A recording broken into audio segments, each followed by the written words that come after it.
प्रवचन और आज की ये सांझ और होली के ये दिन और मन में उठती हुई ये हिलोल, उमंग, दुनिया के सामने सिर नहीं झुकाया।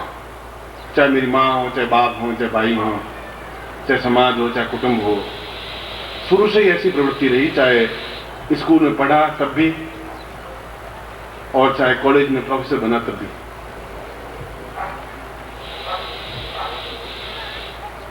उसमें भी आपको शायद मालूम नहीं, स्कूल से मैं 6 बार रेस्टिकेशन हुआ, 6 बार स्कूल से निकाल दिया गया मुझे, एक बार नहीं। जब भी स्कूल में आपको एडमिशन लेता तो फिर कोई न कोई खुराफात माइंड में आती, तो हेडमास्टर के पास में शिकायत जाती कि तुम गेट आउट। दरवाजे के बाहर खड़ा होना है कि स्कूल के बाहर खड़ा होना, गेट आउट तो दरवाजा है। तो अगर तुम बहुत उबड़ खाबड़ आदमी हो, जो कुछ हूं मैं हूं, तो शुरू से ही जब पहले बार पाकिस्तान तो बाद में बना, मुझे पढ़ने के लिए स्कूल में एक भवानी करके एक उर्दू के मास्टर थे। उस समय मैं पाकिस्तान में था, पाकिस्तान बना बाद में, मगर सिंध की जगह। वो क्या करते कि कोई दिन लड़का नहीं आता तो उसके पैर में जंजीर डाल के बिठा दे, खूंटे से बांध कर। मैंने कहा भाई जंजीर बांधने में क्या मजा आता है, वो देख कर तुम भी। अब कोई ले नहीं, को दे नहीं, एक दिन गए ही नहीं। घर से निकले तो भवानी वो क्रोध ही बहुत था। उस दिन उसमें मैं गया, मदरसा था और अलीफ बे पे ते टे से जीम चे थे उर्दू पढ़ा रहे थे। और उसमें लकड़ी की पट्टियां होती, मेट उस पर लगा करके फिर कोयला घिस करके स्याही बना करके फिर उससे अलीफ बे पढ़ते थे। तो मैंने उनको कहा ये उर्दू, मैं ब्राह्मण हूं, मुझे उर्दू सीखनी नहीं, मेरे माइंड में जमेगी नहीं तुम्हारी उर्दू। तो बहुत गुस्से हुए, उन्होंने मेरा कान पकड़ा, मेरे हाथ में लकड़ी की पट्टी थी, उनके नाक में मारी और जिंदगी के साथ घर आ गए। बस वो बेचारे बाकी लड़कों ने कहा तुमने अच्छा किया, कम से कम 4 महीने आए नहीं, वो अस्पताल में पट्टी बांधते हुए रहे। ये मेरा अक्षम्य अपराध होगा, मैं मानता नहीं, मगर मुझे कुछ सूझा ही नहीं उसमें। मुझे कहा कि साला ये क्या है, मतलब ब्राह्मण हूं और ये अलीफ बे पढ़ करके मेरी जिंदगी में क्या होगा, कैसे होगा, क्या स्थिति बनेगी। स्कूल में जब मैं इतिहास पढ़ रहा था, इतिहास लिया, तो उन्होंने कहा कि बाबर आए, फिर चंगेज खां आया, फिर हुमायूं आया, और उन्होंने वो सारा इतिहास पढ़ना शुरू किया। पढ़ा बाबर आया, किस प्रकार से बाबर ने यहाँ राज्य स्थापन किया, फिर हुमायूं कैसे बना, फिर अकबर महान क्यों कहलाया, फिर शाहजहां ने क्या किया, फिर ताजमहल कैसे बना, ये सारी।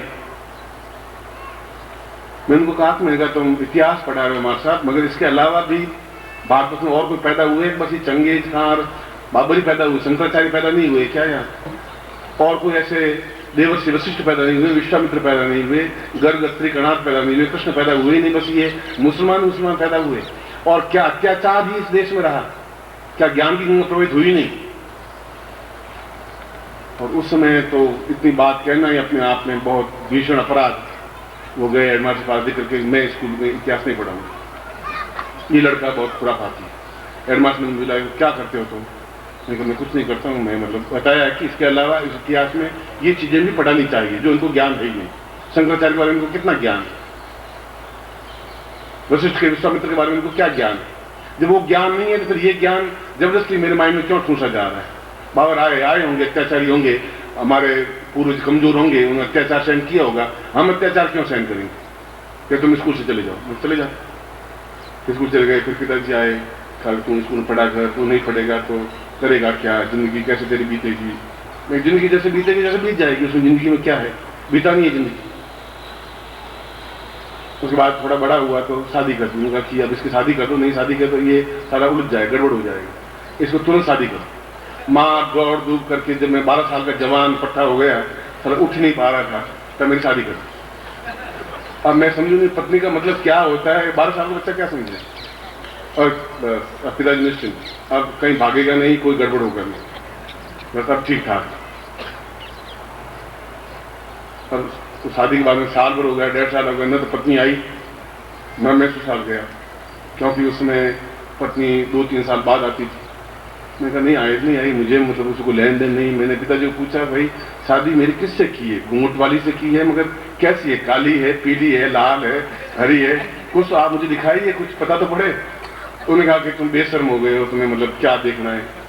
देखना नहीं है, तो मैं समझ तो लूँ भाई किसके साथ हुआ है, क्या हुआ है, क्या है, पता ही नहीं पड़ रहा है। खैर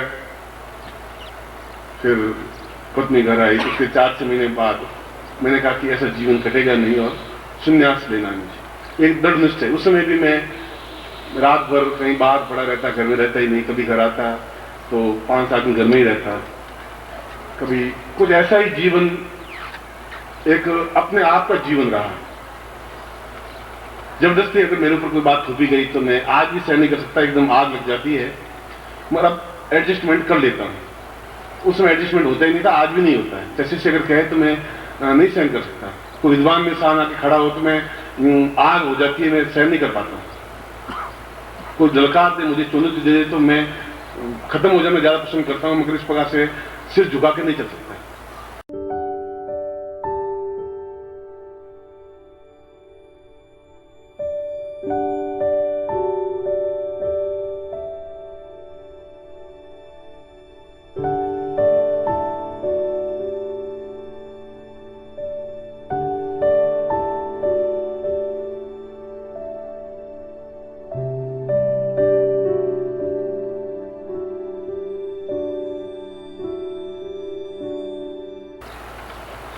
तो मैंने कहा कि अब मैं आगे पढ़ाई नहीं करूंगा और मैं संन्यास लूंगा। मैं देखना चाहता हूँ फक्कड़पन क्या होता है, अंदाज क्या होता है, वो चीज क्या होती है। अब शादी को 6-8 महीने हुए होंगे। माँ ने समझाया, मैं माँ की बहुत इज्जत करता था।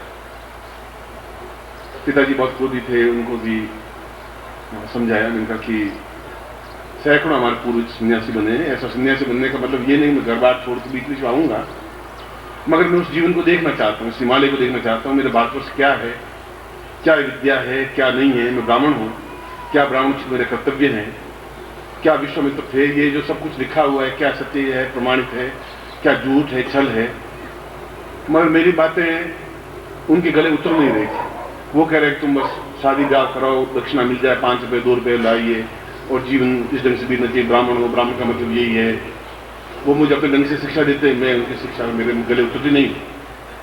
और एक दिन 3-4 दिन 5 दिन 6 दिन हो गए तो मैं तुम्हें खाना खाया और बैठा रहा। तुमने कहा कि क्या विचार है? मैंने कहा मैं नहीं रहूंगा, मैं संन्यास लूंगा, चला जाऊंगा। मैं आपको बता रहा हूं, आप आज्ञा दें तो ठीक, नहीं दें तो ठीक, तो मैं चला जाऊंगा। और इन भोर में सुबह 3 बजे चला गया। न घर वालों को बताया कहाँ जाऊंगा, न मुझे मालूम कि मैं कहाँ जा रहा हूं। मैं जीवन का एक बहाव था। और 3 साल जब घर नहीं आया तो उस समय जंगल बहुत थे, हिंसक पशु बहुत थे। पिताजी ने समझा कि अब मतलब वो जिंदा रहा ही नहीं होगा। आसपास मालूम करवाया होगा तो कुछ मिला नहीं, कुछ चिन्ह नहीं, कहाँ है कहाँ नहीं है। तो उन्होंने सोचा कि आखिर कोई पुत्र अगर मृत्यु को प्राप्त हो गया तो श्राद्ध कर देना चाहिए। तो मेरा जीवित श्राद्ध हो गया कि भाई श्राद्ध तो करें, उसको पानी तो मिले, कहीं मर गया होगा तो श्राद्ध तो मिले। मुझे भी घर वालों को कोई पता नहीं था पत्नी क्या है, कहाँ है। और ऐसा नहीं कि मैंने कोई कर्तव्य का उल्लंघन किया, मेरे जीवन की एक इच्छा थी, जीवन का एक क्षण था, देखना चाहता था। और आज मैं इस बात को स्वीकार करता हूं कि मैंने जो कुछ कदम उठाए थे वे सही उठाए थे, एक ताकत के साथ उठाए थे, क्षमता के साथ उठाए थे। उस जीवन को भरपूर जिया और इस ग्रस्त जीवन को भी भरपूर जिया। मतलब उसमें न न्यूनता उसमें रखी, जो भी चुनौतियां आई उसको झेला। और वो समय आज से बहुत ज्यादा कठिन था। बद्रीनाथ का रास्ता बिल्कुल पूरा हरिद्वार से पैदल जाता था, तो बसें जाती हैं, पूरा सांपों से और जहरीले जानवरों से भरा हुआ था। बहाव नदियों का इतना तेज था कि पार नहीं हो पाता था, मगर फिर भी मन में जोश उफान कुछ ऐसा था कि मैं घंटे 2 घंटे बाद रह नहीं पाता था और नदी में कूद पड़ता था। विपरीत धारा में किलोमीटर 2 किलोमीटर मील पर बहता रहता था, चलता रहता था। पानी बहाव तेज इधर उधर में उधर बहता। मन में इतना तूफान था, इतना वेग था, इतना जोश था। और कृष्ण भी इसलिए योगेश्वर कहलाए कि उन्होंने अपने जीवन में चुनौतियां सही, जो कुछ भी असंभव है उनको संभव करने की कोशिश की, दब करके नहीं, छुप करके नहीं, कहीं पर भी आंख में गंदगी ला करके नहीं, जो कुछ किया। आप बोलिए नहीं, और बोले थोड़ा जोर से बोलिए, मैं सुनूं। और आपको मैं अब प्रवचन प्रारंभ कर रहा हूं कि देवी भागवत से। भागवत में पूरा भागवत कृष्ण के प्रेममय जीवन पर आधारित ग्रंथ है, और उसमें श्लोक है, वृषभानु सुतायाम चे द्विपरा विपदा विति नक्षत्रे भ्यो वदाम देवी कुरूपम व्याधि व्यानसम। उनका वृषभानु की एक लड़की पैदा हुई, राधा के पिता का नाम वृषभानु था, और बरसाने के रहने वाले थे। और श्लोक में बताया है कि वह अत्यंत कुरूप थी, काली थी, सुंदर नहीं थी, और चेहरा जब नारी का, बच्ची का चेहरा होना चाहिए वैसा था ही नहीं। आंखें बहुत छोटी सी थी और सभी दृष्टियों से कुरूप सी थी। वृषभानु ने बड़ा पश्चाताप किया कि ये लड़की जिंदा रह के करेगी भी क्या, इससे अच्छा है मर जाए, क्योंकि इसकी शादी कहीं नहीं होगी, सौंदर्य है ही नहीं इसमें, काली, रंग अलग, सिर के बाल नहीं, आंखें बहुत छोटी, बहंगी सी छोटी छोटी आंखें, हाथ छोटे से, पूरे रोम हाथ में। और वृषभानु ज्योतिषी के पास गए। ज्योतिषी ने कहा कि तुम जो चिंतन कर रहे हो वो गलत है, समय आएगा कि तुम इस लड़की पर अपने आप में गर्व महसूस करोगे। मगर वो वृषभानु के दिमाग में बात जम नहीं पा रही थी। समय बीता और कई वर्षों के, कई जन्मों के जो संबंध थे अगर राधा और कृष्ण के, तो कृष्ण ने कहा कि अगर कोई प्रिय है तो राधा है, इसलिए कि अगर राधा को विपरीत करे तो धारा बनेगी, और धारा उसको कहते हैं जो बहता रहता है, स्थिर नहीं, तालाब नहीं है, गंदगी नहीं है उसमें, मैलापन नहीं है। और मैं इसको, अपने मेरे में ज्ञान है तो इस ज्ञान से मैं इसको अद्वितीय सुंदरी बना दूंगा। और वह भागवत इस बात का साक्षी है कि कृष्ण ने अपने तेजस्विता के पुंज से, मंत्रों के पुंज से उस धारा को, जिसका नाम बचपन में धारा रखा गया था, उसको धारा को विपरीत करके राधा नाम रख दिया गया। कृष्ण ने राधा नाम रखा, जन्म का नाम राधा नहीं था, उसको बिल्कुल विपरीत लिया और अत्यंत सौंदर्यमयी उसको बनाया। वो बात मेरे माइंड में बराबर घूमती रही। जब भी मैं गया, मैंने कहा कि क्या ये विद्या हमारे पास थी क्या, और थी तो फिर कहां चली गई? क्या ऐसा था कृष्ण के पास में, सांदीपन ने उसको क्या ज्ञान दिया था, क्या चेतना दी थी कि बिल्कुल एक शरीर को ही परिवर्तित कर दिया? क्या हुआ ऐसा? सुबह भी मैंने प्रवचन में यह कहा था कि अगर पुरुष में नारी चित्त नहीं आती तो पुरुष पुरुष बन ही नहीं सकता। अगर नारी में पुरुष के गुण नहीं आते तो नारी अपने आप में पूर्णता नहीं प्राप्त कर सकती। दोनों का सम्मिलन स्वरूप ही अपने आप में पूर्ण सौंदर्य है, और अगर सौंदर्य नहीं है तो फिर जीवन नहीं है। हम बहुत अच्छा मकान बना देते हैं, वो निर्जीव होता है, तो गुलाब के फूल खिलाते हैं, गमले में खिलाते हैं, गमले में गुलाब के फूल लगाते हैं, वेणी में गुलाब लगाते हैं, इसलिए कि वह एक मुस्कुराता हुआ एक सौंदर्य है। हमारे पास सौंदर्य नहीं है, इसलिए इस गुलाब के माध्यम से सौंदर्य व्यक्तीकरण कर रहे हैं। इसलिए जूही का पीछे एक जूड़े में फूल खोजते हैं, लगाते हैं, इसलिए काजल लगाते हैं, इसलिए बिंदी लगाते हैं, क्योंकि हमें एहसास है कि हम सुंदर नहीं है। इसलिए पुरुष भी कपड़े पहनता है, फिर सीने की ओर देखता है, ठीक हूं, फिर एकदम से थोड़ा सा बालों को संवारता है, फिर एकदम यूं करता है, फिर बाहर निकलता है। वो मानता है कि मैं सौंदर्यवान हूं नहीं, सौंदर्य के लिए उपकरणों की जरूरत नहीं। और समय बीता और मैं बद्रीनाथ के पास में, बद्रीनाथ से 5-7 किलोमीटर आगे अगर आप कभी गए हो तो माना गांव है, और वहां माना गांव के बिल्कुल पड़ोस में गंधर्व पहाड़ है। गंधर्व कहते हैं संगीतज्ञों को, जो देवताओं का संगीत सुनाते थे देवताओं को, जिसके गले में गंधर्व, जिसके गले में राग, एक आवाज, एक कशिश, ऐसा कि सामने वाला इग्नोर कर ले।